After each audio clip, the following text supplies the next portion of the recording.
Hello. Welcome to 8.2. We're going to look specifically at arithmetic sequences in this lesson. And then in our next video, we'll look at geometric sequences. So 3 objectives today. We're going to recognize, write, and find the nth term. So essentially writing the equations, right, of arithmetic sequences. Then we're going to find the nth partial sum of arithmetic sequences.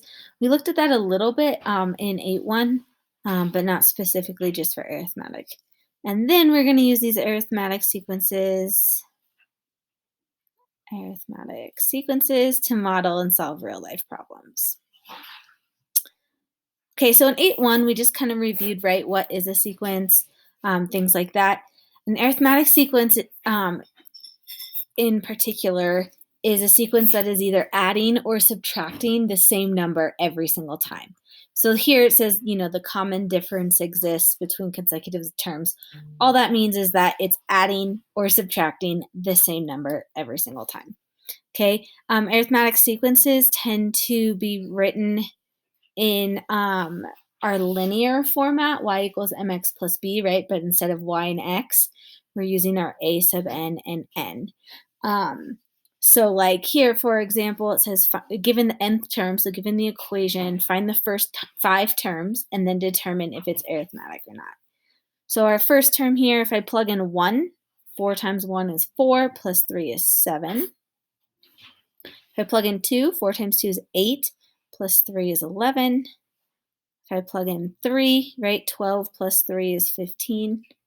And if we notice, we're adding 4 every single time, and that is what my slope of the quote-unquote, right, slope of that equation is. So since I'm adding 4 every single time, we say that d equals 4. That's my common difference. And so this is arithmetic because it is just adding the same number every single time. Let's look at b here. If I plug in 1, 1 squared is 1, minus 1 is 0. 2 squared is 4, minus 1 is 3. 3 squared is 9, minus 1 is 8. 4 squared is 16, minus 1 is 15. And 5 squared is 25, minus 1 is 24. So here I'm adding 3, then adding 5, right? And then adding 7, and then adding 9. So because I'm not adding the same number every time, this is not arithmetic.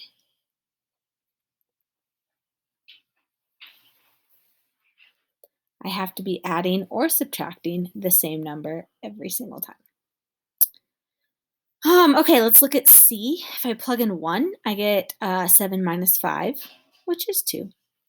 If I plug in 2, I get 7 minus 10, which is negative 3. If I plug in 3, I get 7 minus 15, which is negative 8. I don't know why I wrote 18. I said negative 8 and I wrote 18. If I plug in 4, I have 7 minus 20, which is negative 13. And if I plug in 5, it's 7 minus 25, which is negative 18. So if I look at what's happening every single time, right, here I would minus 5, and then I have minus 5, and then minus 5, right? So since I'm subtracting the same number every single time, my common difference is negative 5, and this is arithmetic.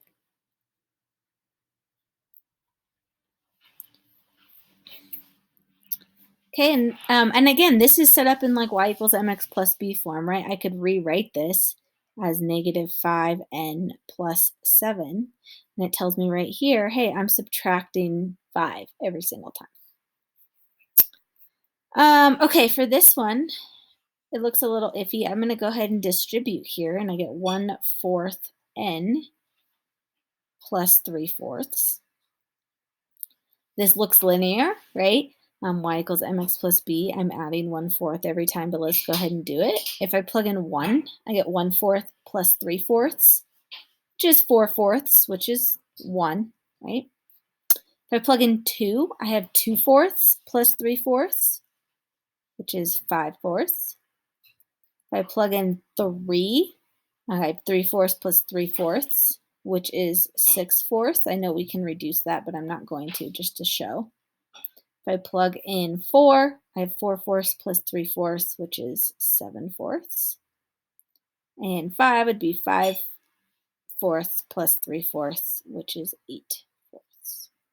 And again, those I can reduce and whatnot, but I'm not going to. And maybe even we just leave this one as 4/4, just so you can see the pattern. So I'm adding 1/4 every time. So my common difference is 1/4. And again, you can see that right here, right? That's my slope, quote unquote. So this is arithmetic.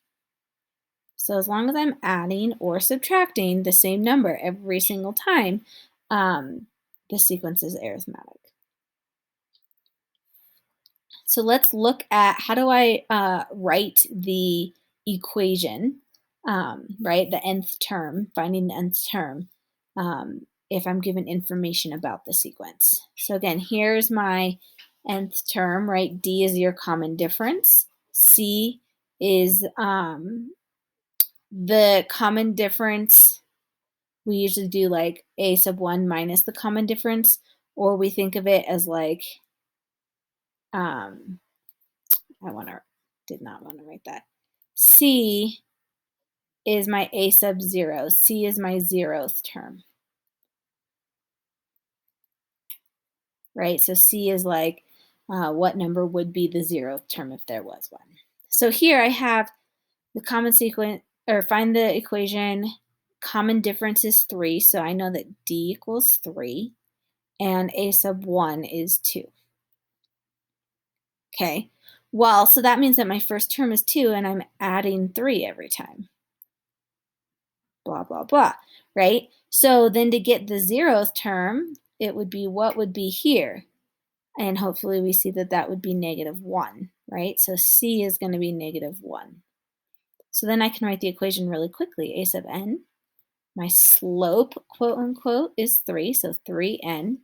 And then my 0th term is -1. And that's it. So go ahead and try that real quick on the next one. Pause the video, give this a shot, and then when you're ready to go over it, hit play. Okay, so let's look. I have my common difference is 5. My first term is -1. So again, right, my first term is -1. Then I add 5, and then I add 5, right, and so on and so forth. So what would be the 0th term? Hopefully we see it would be -6. So C is -6. So A sub n is equal to 5n minus 6. And that's it. Hopefully that's nothing too crazy for us. Let's move on and look at example 3, which is writing the terms. So like, how do we do this if we're given specific terms in the sequence? So here I'm given that the 4th term is 20 and the 13th term is 65. So, a lot of things to look at here, okay? One of the easiest ways to do it is to say the 13th term, and I'm choosing 13 because that's the bigger number, is equal to the 4th term, and again, I'm choosing that because it's giving me the 4th term. So the 4th term, whatever the 4th term is, plus 9 times D, right? So D is what I'm adding every time. There are 9 terms between the 4th term and the 13th term, right? Because 13 minus 4 is 9. So whatever my 4th term is, if I add my common difference 9 times, I will get my 13th term. So that is a quick way that we can set that up. And then I know what the 13th term is. I know it's 65. And I know what the 4th term is, and I know it's 20. So that's why I picked those two, right? Plus 9D. And then this is something I can just solve. So subtract 20 and you get 45 equals 9D. So we get 5 equals D. So now I know that this sequence is adding 5 every single time. So since I know that, I can find the first term, right? I know that the fourth term is equal to the first term plus 3D. So I'm just setting up these equations. And again, I chose the fourth. You could have done the 13th, right? You could say the 13th term is the first term plus 12D, and that would be fine too. But I need to know the first term because it wants the first several terms. Well, the fourth term is 20. I don't know what the first term is, but I know that D is 5. So I have 20 equals a sub 1 plus 15. So 5 equals my first term. So now I'm able to write the first several terms, right? I know the first term is 5, and I know that the sequence is adding 5 every time. So the second term is 10. The third term is 15. The fourth term we already know is 20. You also could have just taken the fourth term and subtracted 5 till you got to the first term, and that would have worked too. I know the fifth term is 25. It doesn't say exactly how many. I think 5 is probably enough. It just says write the first several terms. Okay, so I want you to try this. Pause the video, give it a shot. Use that same idea, right? Take the largest term and add it on and write an equation kind of like this guy, and see if you can solve for D. And then once you know that, see if you can find the first term and then write the first 5 terms of the sequence. Okay, so here I have that the 12th term is 41 and the 8th term is 25. So I know that my 12th term is equal to my 8th term plus 4D, right? Because I would add, here's my 8th term, and I would add, plus D, plus D, plus D, plus D, and that will give me my 12th term. Well, my 12th term is 41. My 8th term is 25, and I'm adding 4D. Subtract 25, and I get 16. So 16 equals 4D. So this tells me that this tells me that my common difference is 4. So I'm adding 4 every single time. Now that I know that, I want to find the first term, okay? So again, I can subtract 4 from 25 8 times. That kind of seems like a pain. Or I can say, hey, the 8th term is equal to the first term. Sorry, my dog's running into me. Is equal to the first term plus 7D, right? So I plug in my 8th term is 25. I don't know my first term. That's what I'm solving for. And D, we just found, was 4.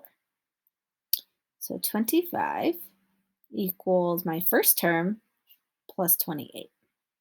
Solve, solve, solve, and I get -3 equals my first term. So then to write the first 5 terms, well, my first term is -3. Then if I add 4, I get my second term is 1. My third term is 5. My fourth term is 9.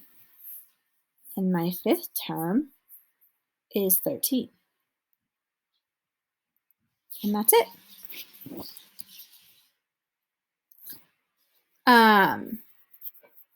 So hopefully that feels okay. Nice little review of arithmetic sequences.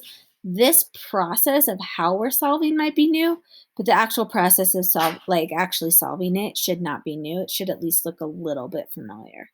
But again, as always, if you have any questions, just make sure you ask.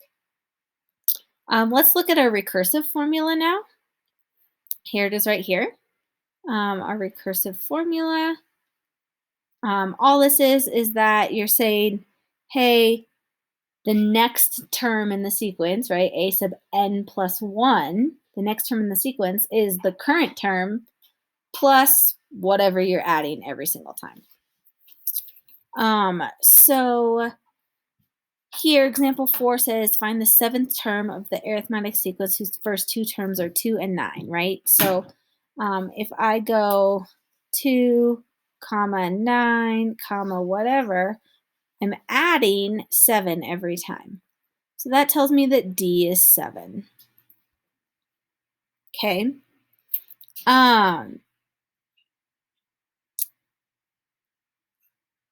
It doesn't say that we have to use a recursive equation, so let's just use our explicit, right?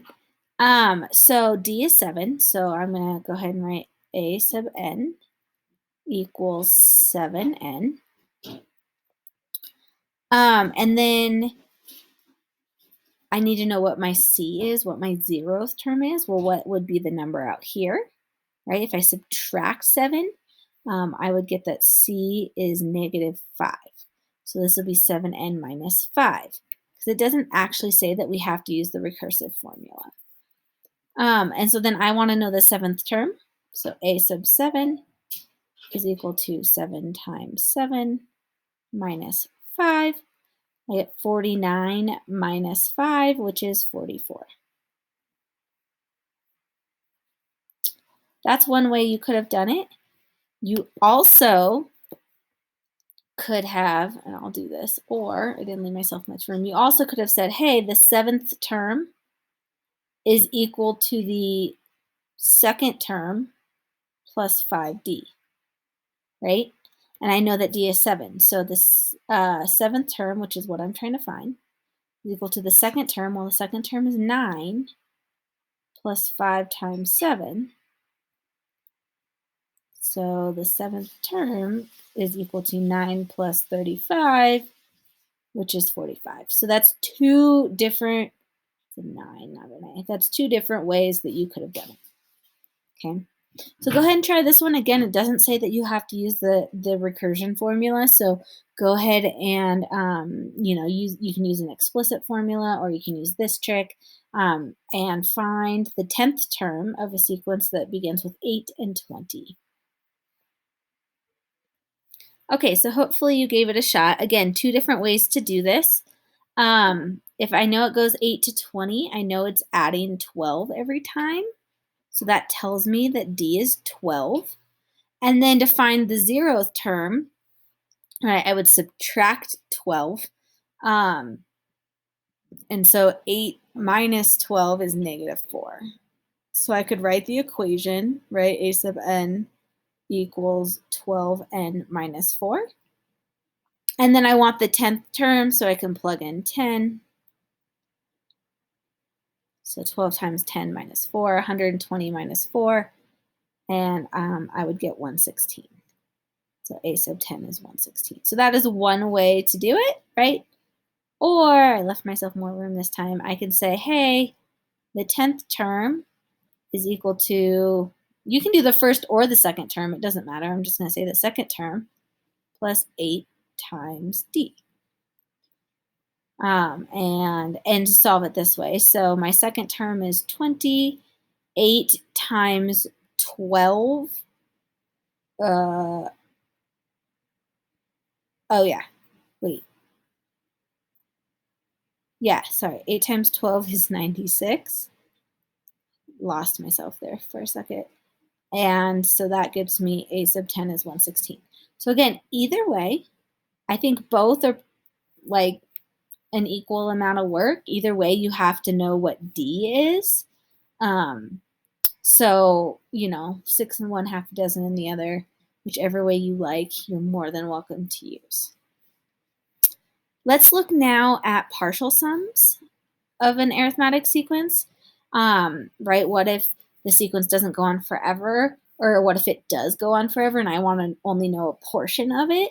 The sum, right? So we're looking at series.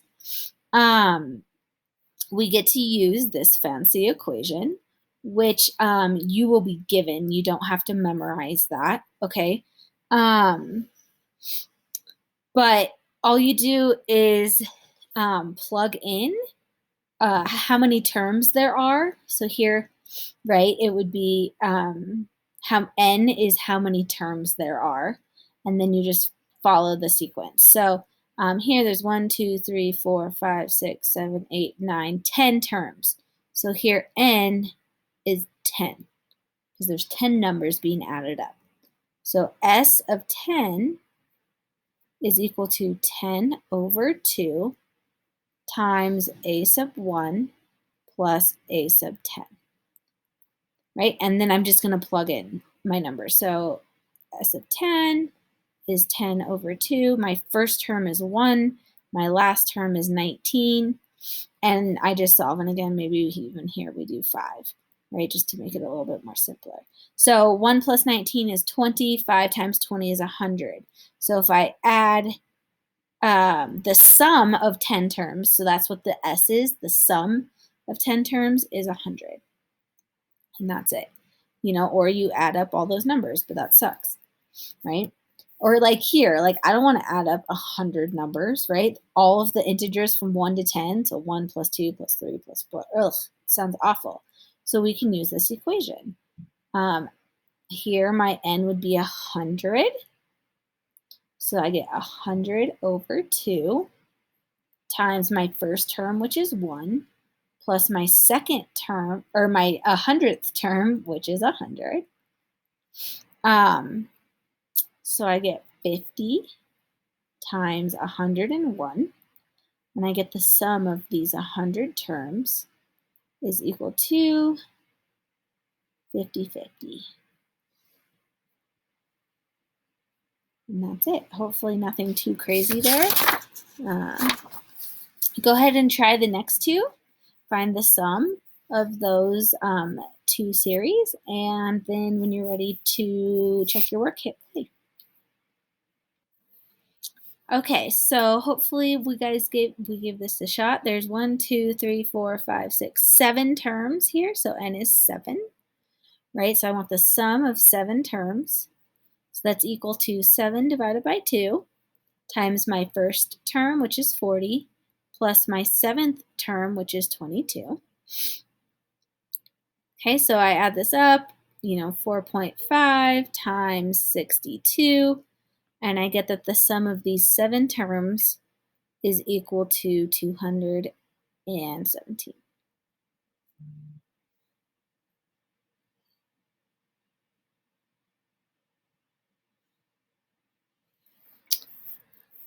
For D, there's 35 terms, right? So I want S of 35, the sum of 35 terms.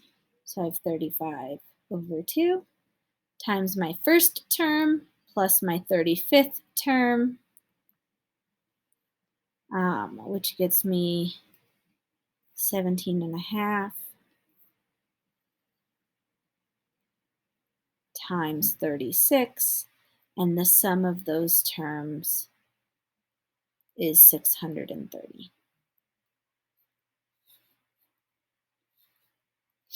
So nothing too crazy, hopefully we're feeling good. We're gonna just keep cruising here. Example 6, I want the 150th partial sum of this arithmetic sequence. So this sequence goes on forever, right? The dot, dot, dots. But I want the sum of the first 150 terms. So things I need to know, right? I want to be able to use this equation, sum of 150 terms. So that's going to be 150 divided by 2 times my first term, which I know is 5, but I need to know my 150th term, right? And then I can just plug it into that equation. So I'm going to need to find my 150th term. So I'm going to look here, and I see that 5 to 16 is 11. So I can say that my D is 11. And my 0th term, my C, right, would be -6. If I chose to do it this way, that's fine. So A sub n would be 11n minus 6. So then I could find the 50th term by plugging in 150.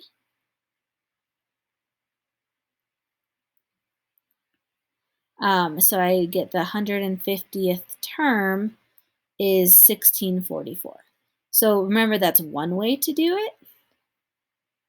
Or, you can do it the other way. You can say, right, a sub 150 is equal to a sub 1 plus, oops, no parenthesis yet, plus 11 times 149. Either way, you're going to get that the 150th term is 1644. So then once you have that, you can just plug it in, right? So S of 150, the sum of the first 150th terms, 150 divided by 2 is 75 times 5 plus 1644. So not really difficult math, just one extra step that we have to do. We have to find that 150th term, right? So I get a big number, 123,675 is the sum of the first 150 terms. So just combining those last two examples that we did into one example. Go ahead and try the next one, hit pause, and then when you're ready to look at it, hit play. Okay, so let's take a look. I want the 50th partial sum, so that means I want S, the sum of the first 50 terms. So it's going to be 50 over 2 times my first term, which is -6, plus my 50th term, which I don't know yet, right? So I need to figure that out. So I need to figure out what I'm doing every single time, and it looks like I'm adding 4, so D is +4, and my 0th term would be -10, right? So I can write the equation, A sub n is equal to 4n minus 10, and then just plug in 50. A sub 50 is equal to 4 times 50 minus 10. 4 times 50 is 200, minus 10 is 190. So my 50th term is 190. And I'm not going to do the other way, but that's also an option, okay? So S sub 50, the sum of the first 50 terms, is equal to 25 times -6 plus 190. So 25 times 184, which is 4,600. So the sum of the first 50th terms is 4,600. Okay, we are going to just continue doing this partial sum equation. These are pretty much the same thing. Find the indicated partial sum. So I want the 15, right? Do you see that? So what that's really asking is the sum of the first 15. So that gets me 15 over 2 times the first term plus the 15th term. So all I have to do is plug in 1 and plug in 15, right? So if I plug in 1 times 5 is 5 minus 3 is 2. If I plug in 15, 5 times 15, well, 5 times 10 is 50. 5 times 5 is 25. So 5 times 15 is 75. Minus 3 is 72. So I just plug in the numbers I want, and then I just solve. So 7.5 times 2 plus 72. And I get that the sum of the first 15 terms is 555. And that's it. Nice and easy. Okay, I want you to go ahead and find the next 3. Be very, very careful here on B. For B, your n is 11, right? You want the terms from 10 to 20, which is easy to think, oh, it's 10. But remember that you need to include 10 and you need to include 20. So that's how you get 11, right? 10, 11, 12, 13, 14, 15, 16, 17, 18, 19, 20. So it's actually 11 terms, okay? So here, like your a sub 1 would be a sub 10, and your a sub 11 would be your a sub 20. So even though it's going to be s of 11 equals 11 over 2, it's going to be a sub 10. So the first term that you're adding together plus the last term that you're adding together. So that's your hint for that one. Okay, go ahead and do B, C, and D, and then when you're ready to review them, hit play and we'll go over them. Okay, so 11 divided by 2 is 5.5. That's great. But I need to find my 10th term. So a sub 10, if I plug in 10, right, 3 times 10 is 30, plus 10 is 40. And I need to find a sub 20. So 3 times 20 is 60, plus 10 is 70. So those are the numbers that I'm plugging in. So we just want to be really careful with how we do that, okay? And I get the sum of those 11 terms is 605.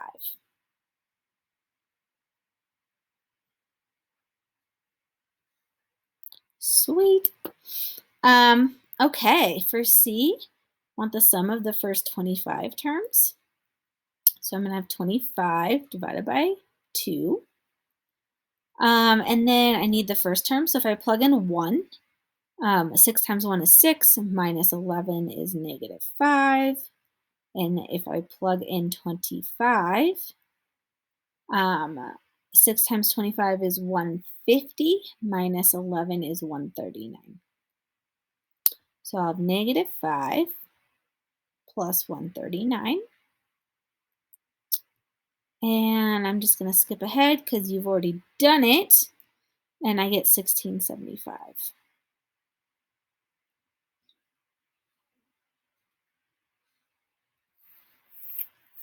And then the last one, find the sum of the first 15 terms.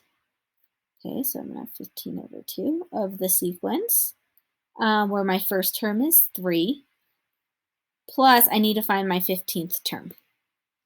So I need to write the equation, a sub n equals, what am I doing every time? I'm adding 3, 3n, and then my 0th term would be 0 in this case.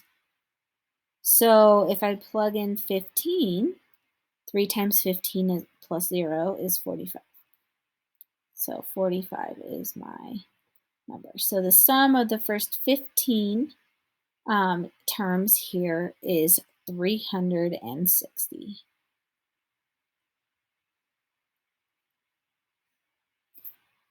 And there we go. Exciting stuff.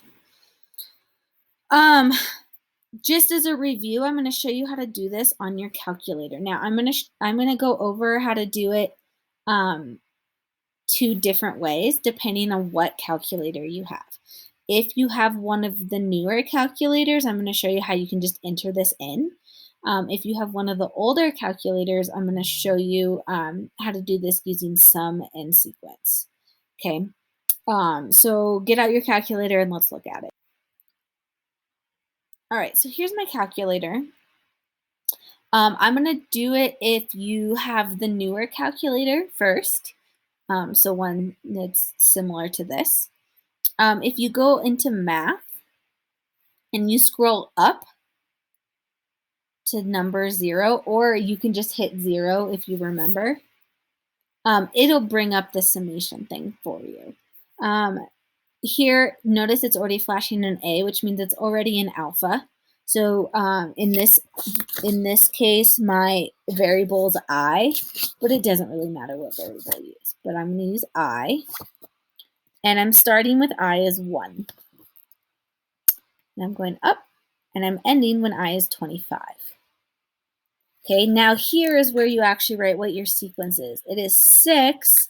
Now I need to put the I in. It doesn't automatically do the alpha, so I have to hit alpha I, right? So 6I minus 11. And I hit enter, and There it is, 1675, which is what we got for C. Okay. Now, if you have one of the older calculators, it's a little bit more work. I would highly recommend writing down the steps, but I'm also going to write it down for you, okay? So you have to go second stat over to math, and you're doing sum, right? Because you want the sum. Then you're going to go second stat again, but now you're going to go to ops, and you're going to go to number 5, which is sequence, right? So I forgot I was going to do this. You want the sum and the sequence. So what it looks like on your calculator, it says sum, then it says sequence, okay? And then you have to type things in. So in this case, I would only use X as a variable if you're using one of the older calculators. And this is your X button right here, okay? And it'll just enter X. You don't have to hit like alpha or anything. So first thing that you do is you enter the expression. So 6x minus 11. Then you hit comma. The comma is located right here above the 7. Okay, so comma. Then you have to tell your calculator what the variable is, and the variable here is x, comma. You have to tell your calculator where to start. So you're starting at 1. You have to tell your calculator where to end. You're ending at 25. And then you have to say your steps.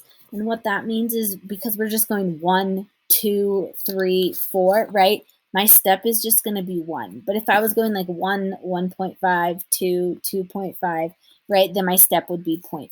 But for the most part, your step is only going to be 1, okay? And then I need to close both of those parentheses. And that will get you the 1675. So it's a little bit more work, but you still can do it on your calculator. Okay, so you do the expression, and then I would put in parentheses maybe like using X, and then your variable, right? And then this is where you start. This is where you end. And this is your step. And we'll just say like usually 1. So if you have one of the older like black and green screen calculators, this is the way that you have to do it. If you have one of those newer ones, you can do it under math. Okay. Cool. So we are going to do a couple word problems, and then we are done. We're just cruising along here. Okay. Example 7 says an auditorium blah, blah, blah. An auditorium has 20 rows of seats. In the first row, there are 20 seats. So that tells me that, hey, my first term is 20. In the second row, there's 21. Right? 22 in the third row, and so on. How many seats are there in all 20 rows? So I want the sum of all 20 rows. So that's going to be 20 over 2 times my first term, which is 20, plus my 20th term, which I don't know, but I can find it, right? So I'm adding 1 every time. So I have 1n, and then my 0th term would be 19. And so I want to find the 20th term. So 1 times 20 is 20, so I just get 20 plus 19. So my 20th term is 39. So there's 39 seats in the 20th row. So now I can just fill this in. So 10 times 20 plus 39.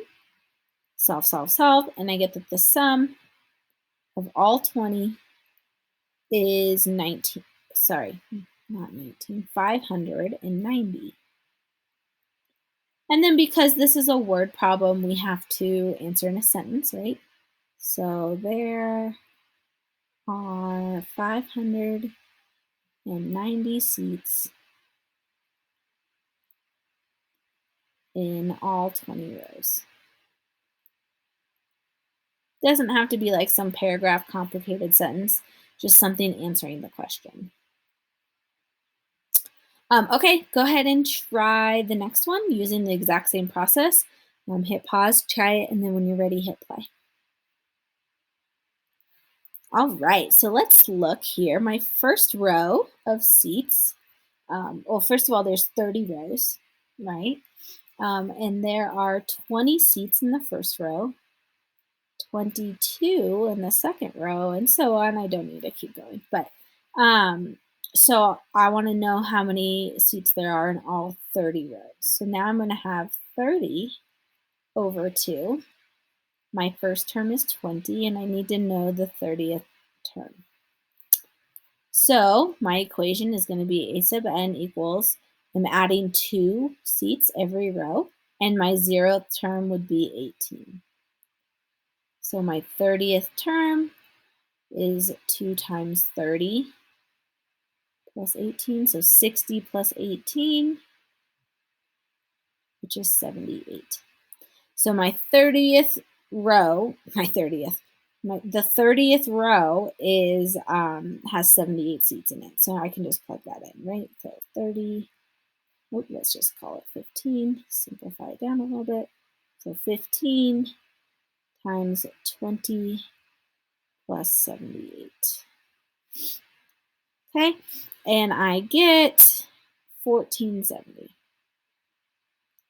So our answer here would be there are 1,470 seats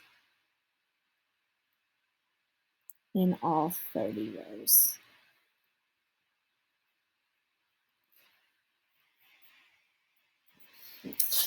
Nothing too crazy. Last example here is example 8. There's a lot of examples in this lesson.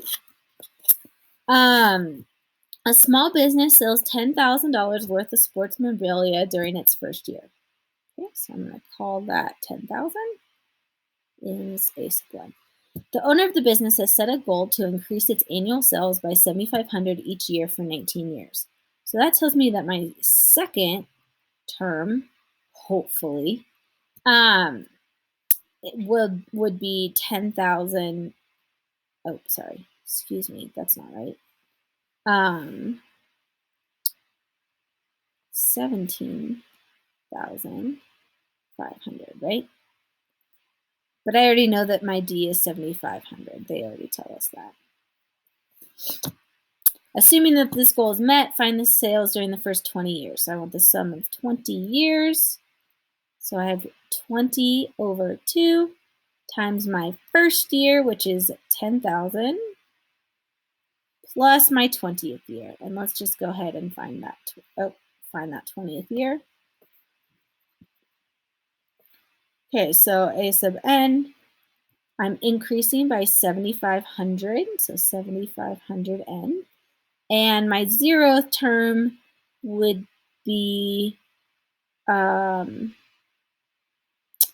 minus 2,500, or 7,500 is 2,500. So I plug in 20, and I'm just going to go ahead and give it to you. That's okay.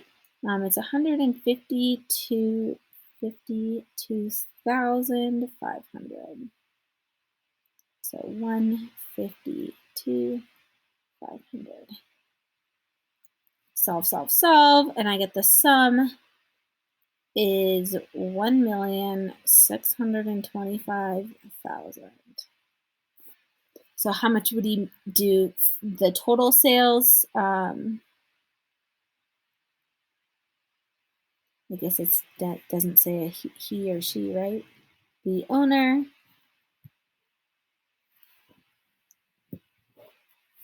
would have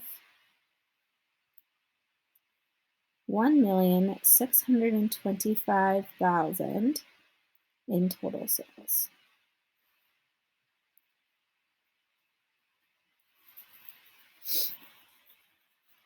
Okay, Last one here. Same thing. Go ahead and give it a shot. Hit pause, try it, hit play. You guys know the drill. All right. So starting salaries 32,500. So that's my ace of one, right? 32,500. And my raise every year is 2,500. How much money am I going to have after 6 years of employment? So the sum of all 6 years is going to be 6 over 2 times my first year plus my 6th year. So we have to figure out what that is. Okay, so I'm adding 2,500 every time. And my 0th term would be 3,000. Sorry, 30,000. So my 6th year, I would be making 45,000. Okay, so plus 45,000. Solve, and I get the sum is equal to 232,500 in total, right? So in 6 years, the total compensation would be $232,500. Again, remember that all of these problems are, this is like math world and real world. Maybe one year you get 3,000 in a raise, or, you know, you get like a promotion of some sort, right? So remember that in like real world is different than math world, but this does allow us to model situations that are real world situations that we might experience in day to day. Okay, guys, that is it for 8.2. As always, reach out if you have any questions. We'll see you later.